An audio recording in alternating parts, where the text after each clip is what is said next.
Jamani wapendwa wa Adam Furniture, mimi niliagiza mzigo wangu wa kitanda kutoka kwa Adam Furniture. Kama nikutana naye TikTok, nilikuwa nimemdm kwa sababu nilipenda sana kazi zake na nilikuwa nimeomba nitengenezee kitanda.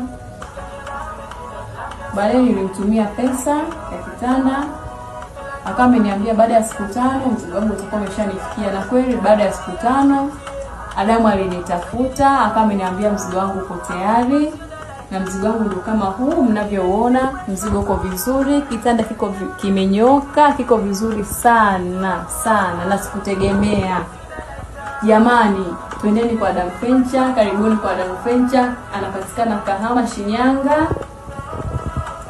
Karibuni sana. Hata wasukuma wenzangu tule hoi, mlikaribishwa sana sana. Na kitanda chenyewe ndio kama mnavyokiona hivyo. Kitanda kiko vizuri, kiko vizuri, kiko vizuri jamani, karibuni. Karibuni sana.